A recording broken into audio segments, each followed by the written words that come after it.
അപ്പം ഒരേ സമയം 2 ജോലികൾ ചെയ്യുന്നത് അത്ര നല്ല കാര്യമൊന്നുമല്ല. അങ്ങനെ ചെയ്യുന്നവരെ ശരിക്കും മണ്ടന്മാരായിട്ട് തന്നെ പറയാം. ഇപ്പം 2 മുയലുകൾ പോവുകയാണെന്ന് വെച്ചു. അപ്പം നമ്മൾ 2 മുയലിനെ നിങ്ങൾ പിടിക്കാൻ നോക്കുകയാണ്. അങ്ങനെ പോകുമ്പം 2 മുയലും ഒരേ സമയത്ത് പോകുമ്പോഴത്തേക്കിനും നമുക്ക് ഒരിക്കലും ആ 2 മുയലിനെയും കിട്ടത്തില്ല. കാരണം നമ്മൾ ഒരു മുയലിനെ ലക്ഷ്യം വെച്ച് പോയാലേ നമുക്ക് ഒരെണ്ണത്തിലും കിട്ടത്തുള്ളൂ. അപ്പോൾ 2 മുയലിനെ നമ്മൾ ഒരേപോലെ ലക്ഷ്യം വെച്ച് പോവുകയാണെങ്കിൽ ഒരിക്കലും നമുക്ക് 2 മുയലിനെയും കിട്ടത്തില്ല. അപ്പം സ്റ്റീവ് ജോബ്സ് ആപ്പിളിൽ വരുമ്പോഴത്തേക്കിനും ആപ്പിൾ നേരിട്ടുകൊണ്ടിരുന്നത് വലിയ സാമ്പത്തിക പ്രതിസന്ധിയായിരുന്നു. അവർ ആപ്പിൾ ഒരുപാട് പ്രൊഡക്ട്സ് അവർ ഇൻട്രൊഡ്യൂസ് ചെയ്തെങ്കിൽ പോലും ആപ്പിൾ നേരിട്ടുകൊണ്ടിരുന്ന വലിയ സാമ്പത്തിക പ്രതിസന്ധിയായിരുന്നു. പിന്നീട് അദ്ദേഹം ഇതിന് കാരണം എന്താണെന്ന് കണ്ടെത്താൻ വേണ്ടിയിട്ട് ഒരുപാട് റിസർച്ച് ചെയ്തു.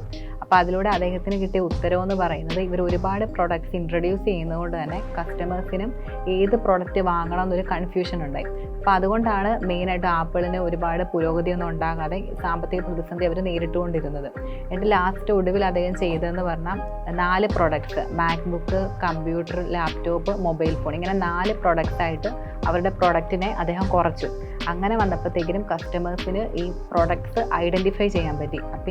പിന്നീട് അവർ അന്ന് തൊട്ട് 2000-ലാണ് അദ്ദേഹം ഈ 4 പ്രൊഡക്ട്സ് ആയിട്ട് കുറച്ചത്.